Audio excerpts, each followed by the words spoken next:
ഇതാദ്യമായല്ല CI KG പ്രതാപചന്ദ്രനെതിരെ പരാതി. മുഖ്യമന്ത്രിക്ക് പരാതികൾ എത്തിയെങ്കിലും തുടർ നടപടി ഉണ്ടായില്ല.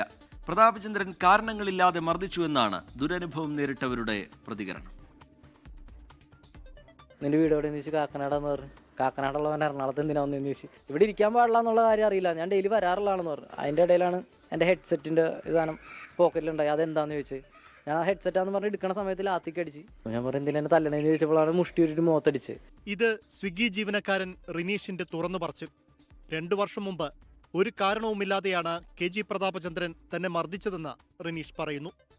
മുഖ്യമന്ത്രിക്കും DGPക്കും മനുഷ്യാവകാശ കമ്മീഷനും പരാതി നൽകിയിരുന്നെന്നും റിനീഷ്. സുഹൃത്തായ വനിതാ SIയെ കാണാൻ സ്റ്റേഷനിലെത്തിയപ്പോഴായിരുന്നു എറണാകുളം സ്വദേശിയായ നിയമവിദ്യാർത്ഥിനി പ്രീപ്തി രാജ് ദുരനുഭവം നേരിട്ടത്. ഫോട്ടോ എടുക്കാൻ ശ്രമിച്ചത് തടഞ്ഞപ്പോൾ പ്രതാപചന്ദ്രൻ മോശമായി പെരുമാറി. അദ്ദേഹത്തിന്റെ ഫോൺ എടുത്തിട്ട് എന്റെ ഫോട്ടോ എടുക്കാൻ തുടങ്ങി. അപ്പൊ ഞാൻ സാറിന്റെ അടുത്ത് പറഞ്ഞു, സാർ എന്റെ ഫോട്ടോ എടുക്കരുത്, സാറിന് വേണമെങ്കിൽ സാർ ബൈക്കിന്റെ ഫോട്ടോ എടുത്തോളൂ, എന്റെ ഫോട്ടോ എടുക്കരുതെന്ന് പറഞ്ഞു. അപ്പം അദ്ദേഹം വളരെ മോശമായിട്ടുള്ള രീതിയിലാണ് എനിക്ക് അദ്ദേഹം റിപ്ലൈ തന്നത്. പോലീസ് സ്റ്റേഷൻ എന്ന് പറഞ്ഞു കഴിഞ്ഞാൽ നമ്മളെ പ്രൊട്ടക്ട് ചെയ്യേണ്ട ഒരു സ്ഥലമാണ്. ആ സ്ഥലത്താണ് നമുക്ക് ഇതുപോലൊരു മോശം അനുഭവം ഉണ്ടാവുന്നത്. KG പ്രതാപചന്ദ്രനെതിരെ പാലക്കാട് സ്വദേശിയായ യുവനടൻ സനൂപ് നിയമ പോരാട്ടം തുടരുകയാണ്. കള്ളക്കേസിൽ കുടുക്കി ക്രൂരമായി മർദ്ദിച്ചെന്നാണ് യുവനടന്റെ പരാതി. ഈ സാധനം അടിച്ചെന്ന് ചോദിച്ചു. അപ്പോൾ ഞാൻ പറഞ്ഞു ഇല്ല, ഞാൻ ഉപയോഗിക്കാറില്ല. അപ്പോൾ അടുത്ത പോലീസുകാർ വന്നിട്ട് ചോദിക്കും നീ ഏത് സാധനം അടിച്ച്, MDMA ആണോ കഞ്ചാവാണോ എന്ന് വെച്ചാൽ ഞാൻ ആ സമയത്ത് മറ്റേ ഷൂട്ടിൻ്റെ ഇതിന് വേണ്ടിയിട്ട് മുടിയും താടി നീട്ടി വളർത്തിയിട്ടൊക്കെ ഉണ്ടായിരുന്നു.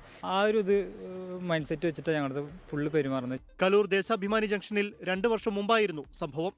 കൂടെയുണ്ടായിരുന്ന സുഹൃത്ത് വിഷ്വൽ എഡിറ്ററായ രാഹുൽ രാജിനും മർദ്ദനമേറ്റു. 24 കൊച്ചി. ലോകത്തെവിടെയായാലും ഏത് സമയത്തും 24 വാർത്തകളും ഓഗ്മെന്റഡ് റിയാലിറ്റി പാക്കേജുകളും എക്സ്പ്ലെയിനറുകളും വിശദമായി കാണാൻ ഞങ്ങളുടെ YouTube ചാനൽ നിങ്ങൾക്ക് സബ്സ്ക്രൈബ് ചെയ്യാം.